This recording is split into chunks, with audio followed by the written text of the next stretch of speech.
we have to measure our lining. In the lining we have to leave 1 centimeter deep pockets to insert the rods that are going to pleat the blind. In order to work out how many pleats you need in your blind, a good rule of thumb is that the pleats shouldn't be no more than 20 centimeters wide and no less than 10 centimeters wide. For our blind we have to leave a headspace to join it to the wooden batten of about 5 centimeters. That leaves us with 84 centimeters.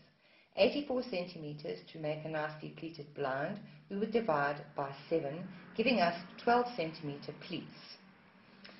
We then mark the sides of our lining, starting at a 1.5 centimeter seam allowance to join it to the base, the hem of the main blind, and 1.5 centimeters at the top. We then mark off 12 centimeters from that edge, so it's 13.5 from the base, then 2 centimeters for the pocket, then 24 centimeters, so that the pleat will fold in half to 12, and then leaving a 2 centimeter pocket gap to sew the hem into the lining. And we carry on until the edge of the blind. Now, for our blind, we have to have a finished width of 97 centimeters.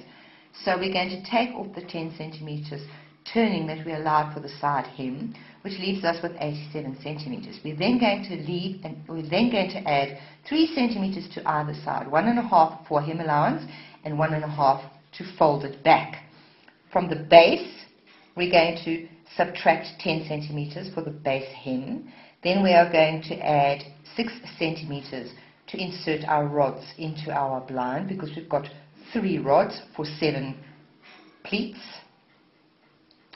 And then we're going to add 3 centimeters, 1.5 at the top and 1.5 at the bottom, so that we can fold our hem over our lining.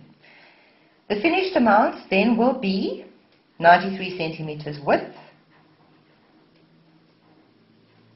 and 106 centimeters length. I then fold in my pocket pleats, 1 centimeter deep, and now I'm going to iron it.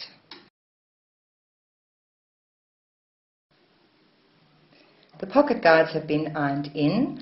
I now stitch the sides either with a zigzag machine or with an overlocker if you have one, so that when you wash your blind it won't fray.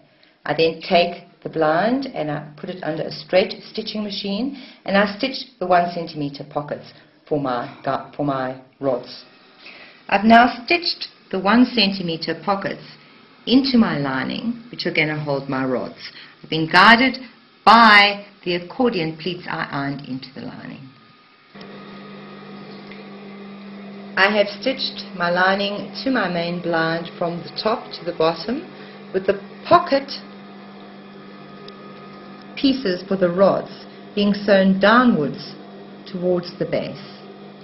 On the other side, I am now going to match the notches for the pockets equally along the other edge of the blind, so that it is equal and it lies flat when it is stitched together.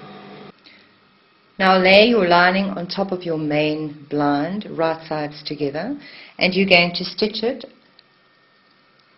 the entire length of the main fabric, from the hem to the top, leaving a 1.5 centimeter gap at the top edge of your blind, and sewing into 1.5 centimeters at the base. I now attach the lining to the other side of the main blind in exactly the same fashion, except as I reach each rod pocket, I leave a gap of 1 centimeter in my stitching, back stitching on either side for strength. Turn your blind to the right side and re-iron your side seams to make adjustments for your stitching.